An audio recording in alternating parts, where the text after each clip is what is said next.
ગૌમંથન બલ્લભ સરદાર પટેલ વિદ્યાભવન વતી ઓનલાઈન એજ્યુકેશનમાં આપનું સ્વાગત છે। આજના વિડિયો લેક્ચરમાં આપણે અભ્યાસ કરવાનો છે ધોરણ 6 વિષય ગણિત જેનું સ્વાધ્યાય છે 8.1 ચેપ્ટર નંબર 8 નું સ્વાધ્યાય 8.5 ની વાત કરવાની છે। જેનો પહેલો સવાલ છે કે નીચેની સંખ્યાનો સરવાળો કરો। આપણે દશાંશ સંખ્યાઓ જોઈ ગયા। અહીં આપણને એવી જ કંઈક સંખ્યાઓ આપી છે અને એનો સરવાળો કરવાનો છે। જોઈએ દાખલા નંબર 1 પહેલો દાખલો। આપણે સરવાળો અહીંયા બતાવતા જ જશો કે 0.007 પ્લસ 8.5 પ્લસ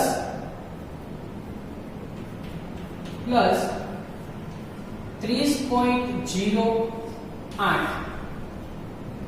હવે આપણે અનુકૂળતા પ્રમાણે એટલે કે આપણને એમાં અડચણરૂપ ઊભી ન થાય એટલા માટે આપણે અહીં મેક્સિમમ જે સંખ્યા હોય એ સંખ્યા ખૂટતી પૂરી કરવા માટે આપણે 0 ઉપર લખી શકીએ। તો આપણને સરવાળો છે 70008 એટલે કે 8050 એટલે કે 5 પોઈન્ટનો પોઈન્ટ 080 એટલે કે 8 અને 3 ના 3 માટે આપણો સરવાળો કેટલો આવે છે 38.587 કેટલો આવે છે 38.587। બીજો દાખલો આપણો જોઈએ 15 છે પૂર્ણ સંખ્યા છે એટલે કે 15 પછી 0.632 અને 13.8 સરળ બનાવવા માટે આપણે શું કરશું પોઈન્ટ પછી ઘટતી સંખ્યામાં 0 અહીંયા ત્રણ સંખ્યા ઘટે છે એટલે 0 0 0 અહીંયા બે ઘટે છે ત્યાં 0। હવે આપણો સરવાળો કેવો થઈ જાય છે સરળ 2 0 2 એટલે 2 0 3 0 3 8 ને 6 કેટલા થશે 14 એટલે કે 14 નો ચોગડો પોઈન્ટ નો પોઈન્ટ વધી એક છે ક્યાં જશે એક અંક આગળ એટલે કે પોઈન્ટ ની આગળ જશે 5 ને 3 8 8 ને 1 9 1 ને 1 કેટલા થાય 2 માટે આપણો જવાબ આવે છે 29.432। એના પછીનો દાખલા નંબર સી એમાં જોઈએ 27.076 0.55 0.004 બંનેનો સરવાળો અહીંયા ખૂટતી સંખ્યા 0 મૂકશો આપણે 7 ને 4 10 10 ની 0 વધી 1 7 ને 5 12 12 ને 1 13 નો તગડો વધી 1 1 ને 5 6 પોઈન્ટ નો પોઈન્ટ 7 ના 7 2 ના 2 માટે આપણો જવાબ છે 27.630। સેમ આ રીતે જ બધા દાખલા કરવાના છે આપણે ગણતરી એકદમ સરળ છે। એના પછી 25.65 9.005 અને 3.7 ગણતરી શૈલી કરવા માટે આપણે શું કરશું 65 ની પાછળ એક 0 7 ની પાછળ બે 0 050 5 5 0 0 5 6 ને 7 13 નો તગડો વધી 1 પોઈન્ટ નો પોઈન્ટ 9 ને 1 10 10 ને 5 15 15 ને 3 18 18 નો એકડો વધી 1 2 ને 1 3 આપણો જવાબ કેટલો આવે છે 38.355। દાખલા નંબર છે એની વાત કરીએ આપણે એની અંદર આપણને આપ્યા છે 0.75 10.425 અને બે પૂર્ણ સંખ્યા એટલે પૂર્ણ સંખ્યામાં પાછળ આપણે લખશું 3 0 અને અહીંયા 1 0 050 5 7 ને 2 સોરી 5 ને 2 7 અને 0 એટલે કે 7 7 ને 4 11 11 નો એકડો પોઈન્ટ નો પોઈન્ટ વધી 1 2 ને 1 3 અને 1 નો 1 એટલે આપણો જવાબ કેટલો આવે છે 13.175 કેટલો આવે છે 13.175 એના પછીનો છેલ્લો દાખલો આપણે જોઈએ 280.69 25.2 અને 38 પોઈન્ટ આપણે શું કરશું ખોટી સંખ્યામાં 0 મૂકશું 9 0 0 9 6 ને 2 8 પોઈન્ટ 8 ને 5 13 13 નો તગડો વધી 1 8 ને 2 10 10 ને 3 13 13 ને 1 14 14 નો ચોગડો વધી 1 2 ને 1 3 માટે આપણો જવાબ આવે છે 343.89 કેટલો આવે છે 343.89 આવે છે જો તમે મિત્રો આ પાછળ 0 ન ઉમેરો તો પણ ચાલે 0 લખો તો પણ ચાલે આપણે 0 શું કામ લખ્યો કારણ કે જો એક પછી એકની નીચે સંખ્યા આવી ગઈ એટલે તમારી ગણતરી કઈ થઈ જવાની છે સહેલી થઈ જવાની તમે ગૂંચવણ રૂપ થવાનું છે નહીં એટલે તમે પાછળ 0 લખી શકો હજી જો તમે એકવાર તો અહીંયા 8 ની આગળ પણ તમે 0 લખી શકો એટલે તમારો 3 ઉપર 0 આવી ગયો છે એટલે ગણતરી તોય સહેલી થઈ જવાની છે પણ આ ગણતરીમાં બહુ ભૂલો પડવાની શક્યતા આપણી ઓછી છે વધારે ભૂલો ક્યાં પડે પાછળના અંકો એટલે પાછળ તમે 0 લખી શકો છો આગળના સવાલમાં આપણે સરવાળા કરતા શીખી ગયા હવે અહીંયા સુધી કેવું જ કરવાનું છે સરવાળા અને બાદબાકી પણ અહીંયા તમને વ્યવહારિક રકમો આપેલી છે જે તમે આગળના ધોરણમાં પણ શીખી ગયા છો આગળના સેમેસ્ટરમાં પણ આપણે જોઈ ગયા છે વ્યવહારિક દાખલા એટલે શું કે તમે કંઈક રકમ આ ટાઈપની આપેલી હોય એમાં તમને કીધું કે તમારે કઈ રીતે કુલ ખર્ચ કેટલો છે બાકી વધેલા કેટલા છે કુલ દેવાના કેટલા થાય છે તો એમાં તમારે તમારું લોજિક ચલાવવાનું છે કે કઈ રકમમાં સરવાળો આવે કઈ રકમમાં બાદબાકી આવે છે કઈ રકમમાં ગુણાકાર આવે છે કઈ રકમમાં ભાગાકાર આવે છે એવું સામાન્ય આપણે લોજિક અંદર ચલાવવાનું છે અને ગણતરી કરવાની હોય છે તો તમને કહી દો કઈ રીતે કે કેટલો ભાગ બાકી રહેશે અથવા કેટલું બાકી રહેશે કેટલા રૂપિયા દેવાના છે આવો શબ્દ હોય અહીંયા તમારે આવે છે બાદબાકી કુલ કેટલા રૂપિયા થાય છે કુલ કેટલા ગણા થાય છે એની અંદર મોટા ભાગે ગુણાકાર ને સરવાળો હશે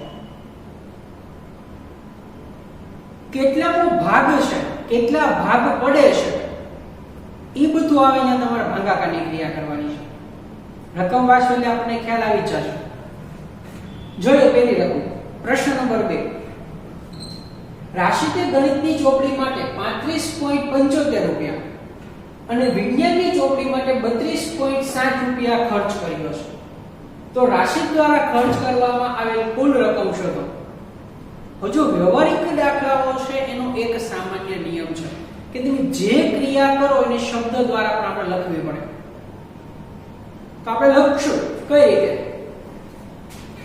પહેલા તમારે વાક્ય લખવાનું છે કે ગણિતની ચોપડીનો ખર્ચ ગણિતની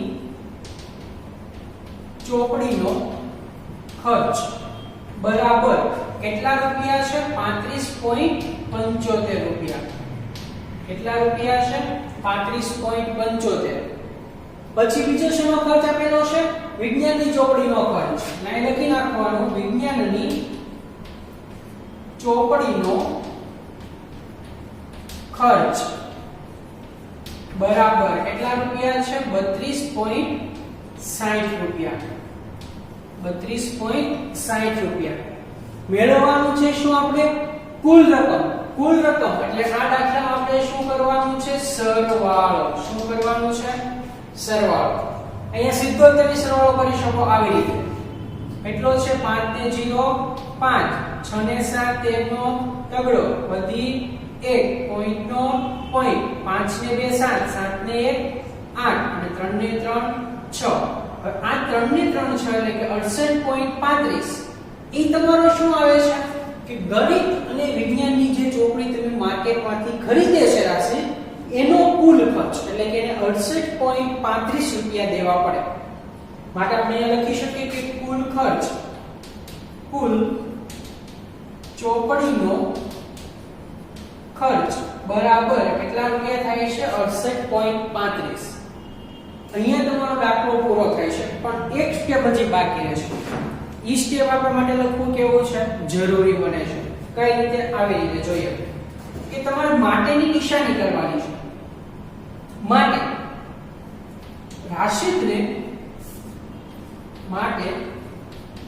રાશિદને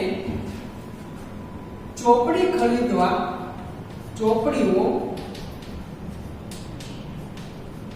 ખરીદવા માટે કુલ કેટલા રૂપિયાનો ખર્ચ થાય છે? 68.35 રૂપિયાનો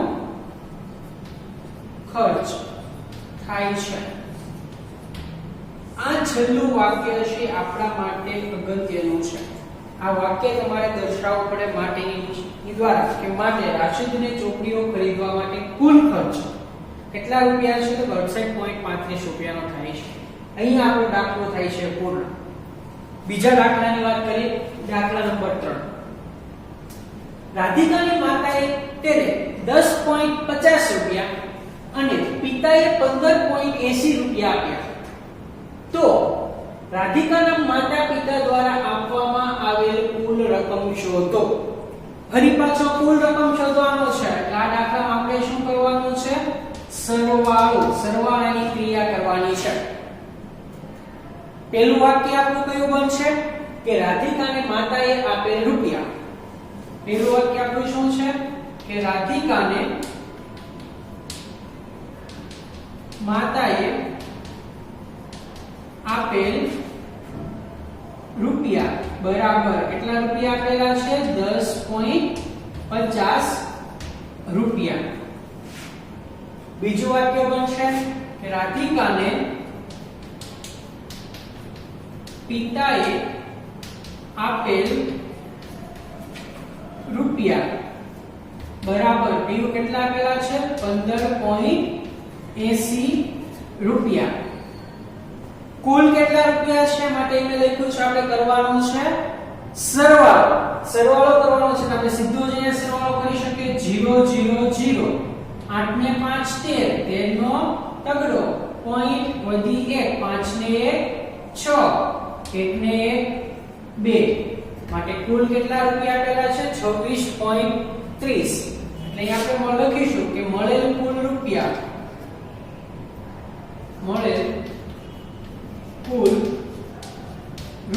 બરાબર કેટલા છે? 26.30। બરાબર। નીચે આપણે વાક્ય લખવાનું છે, માટેની નિશાની કરવાની, લખવાનું માટે રાધિકાને માતા પિતા દ્વારા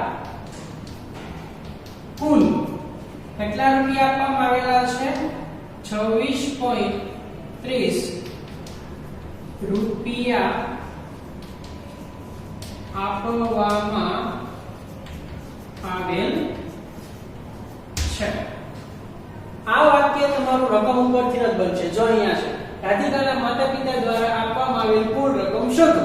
આપણે શું લખ્યું? રાધિકાને માતા પિતા દ્વારા કુલ 26.30 રૂપિયા આપવામાં આવેલ છે, અથવા રાધિકાને માતા પિતા દ્વારા આપવામાં આવેલ કુલ રકમ બરાબર 26.30 રૂપિયા છે। તમારી અનુકૂળતા પ્રમાણે વાક્ય બંધ બેસતું બનવું જોઈએ। તમે લખી શકો, આપણે દર્શાવવાનું છે કે એને કેટલા રૂપિયા મળ્યા છે, કેટલો ખર્ચ છે, તે આપણે દર્શાવવાનું હોય છે। જોઈએ પ્રશ્ન નંબર 4। નર્સરીને 3 મીટર 20 સેન્ટીમીટર કાપડ તેના શર્ટ માટે, એટલે કે શર્ટ માટેનું કાપડ 3 મીટર 20 સેન્ટીમીટર, પેન્ટ માટે 2 મીટર 5 સેન્ટીમીટર છે, તો કુલ કાપડની લંબાઈ। હવે સેન્ટીમીટર ને મીટર માં આપ્યું છે, એટલે આપણે પહેલા સૌપ્રથમ શું કાર્ય કરીશું? બંને માપ છે એને આપણે મીટરમાં રૂપાંતર કરશું। બરાબર। પહેલું માપ આપણે જોઈએ છે શર્ટ, પહેલું માપ શર્ટ, બીજું માપ આપણું છે પેન્ટ। પહેલું માપ આપણું છે શર્ટ, બીજું માપ છે પેન્ટ। શર્ટનું માપ 3 મીટર પ્લસ 20 સેન્ટીમીટર, એટલે કે 3 મીટર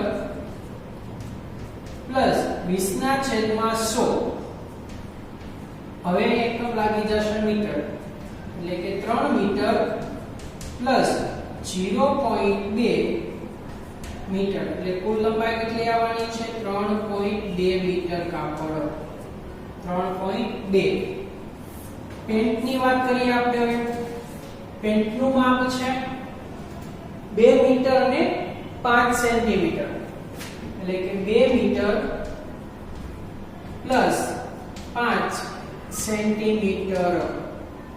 જોઈએ માપ આપણું કે 2 મીટર પ્લસ સેન્ટીમીટર ને ફેરવશું મીટરમાં, એટલે કે 5/100. હવે એકમ લાગશે મીટર, એટલે કે 2 મીટર પ્લસ 5/100, એટલે કે 0.05 મીટર. બંનેનો સરવાળો કરીએ એટલે કે 2.05 મીટર. આપણને મળે છે પેન્ટ શર્ટનું કાપડ 2.3 મીટર જોઈએ અને પેન્ટનું કાપડ 2.05 મીટર જોઈએ. હવે આપણે કરવાનું છે કુલ કાપડની લંબાઈ. શું મેળવવાનું છે? કુલ કાપડની લંબાઈ બરાબર શર્ટ ની લંબાઈ વત્તા પેન્ટની લંબાઈ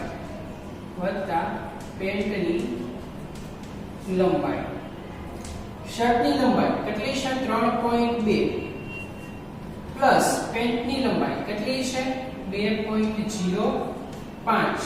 તમારે ચોપડામાં ગણતરી સાઈડમાં દર્શાવવાની છે. કઈ રીતે હું દર્શાવું છું? 3.2 2.05 એટલે આપણો જવાબ આવે છે 5.25. આ ગણતરી પેપરમાં તમે નહીં દર્શાવો તો પણ ચાલે, સીધું લખી નાખો તો પણ ચાલશે. 5.25 મીટર.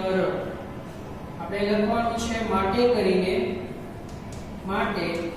કાપડની કુલ લંબાઈ બરાબર 5.25 મીટર. કેટલું કાપડની જરૂર પડે છે? 5.25 મીટર કાપડની જરૂર પડે છે. ત્યાર પછીનો બીજો દાખલો છે. નરેશ 2 કિલોમીટર 35 મીટર સવારે અને 1 કિલોમીટર 7 મીટર સાંજે ચાલ્યો. તો કુલ કેટલા કિલોમીટર ચાલે છે આપણે શોધવાનું છે. કુલ અંતર કેટલું છે તે. તો આપણે પહેલું સવારનું કરીએ કે સવાર અને બીજું છે સાંજ. બે સમય તે ચાલે છે. સવારે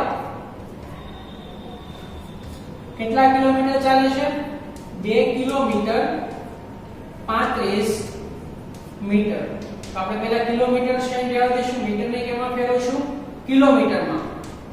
એટલે કે 2 કિલોમીટર પ્લસ 35/1000 મીટર. એટલે કેટલા કિલોમીટર થાય? 1 કિલોમીટર થાય. સાચું આપીએ 2 પ્લસ 35/1000 એટલે કે 0.035. એટલે આપણે સરવાળો કરશું એટલે આપણે 2.035 પાછળ એકમ હવે કયો લાગી જવાનો છે? કિલોમીટર. એટલે કે સવારે 2 કિલોમીટર 35 મીટર ચાલે છે. સાંજની વાત કરીએ આપણે કે સાંજે કેટલું ચાલે છે તેની વાત આપણે કરીએ. તો સાંજનું મીટર આપણને આપેલું છે 1 કિલોમીટર ને 7 મીટર. 1 કિલોમીટર અને 7 મીટર. ગણતરી કરીએ મીટર ને કિલોમીટરમાં રૂપાંતર કરવાનું છે એટલે કે 1 કિલોમીટર પ્લસ 7/1000 કિલોમીટર. એટલે કે 1 પ્લસ 0.007 કિલોમીટર. સરવાળો કરશો એટલે 1.007 કિલોમીટર આપણો જવાબ આવે છે. એટલે કે સવારે કેટલું ચાલે છે? 2.35 કિલોમીટર 0.35 અને સાંજે ચાલે છે 1.007 કિલોમીટર.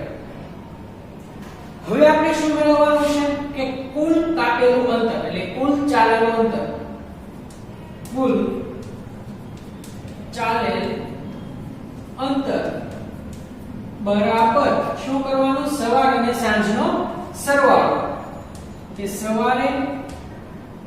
સવારનું અંતર પ્લસ સાંજનું અંતર પ્લસ સાંજનું અંતર. જોઈએ સવારનું અંતર કેટલું છે? 2.035 પ્લસ સાંજનું અંતર કેટલું છે? 1.007. સરવાળો કરીએ 7 ને 5 12 12 નો બગડો વધી 1 3 ને 0 3 3 ને 1 4 0 નો 0 પોઈન્ટ નો પોઈન્ટ 2 ને 1 3 કિલોમીટર. કેટલું ચાલે છે? 3.42 કિલોમીટર. આપણો જવાબ આવે છે 3.042 કિલોમીટર. માટે અહીં આપણે કઈ લખી શકીએ? માટે નરેશ કુલ 3.042 કિમી ચાલે છે. આપણે સાચું આપી શકીએ છીએ. યાદ રાખવાનું છે પહેલા આપણે ગણતરી સહેલી કરવા માટે કોઈ એક એકમમાં ફેરવવાનું એટલે ગણતરી આપણે કેવી થઈ જાય છે? સહેલી પડતી હોય છે.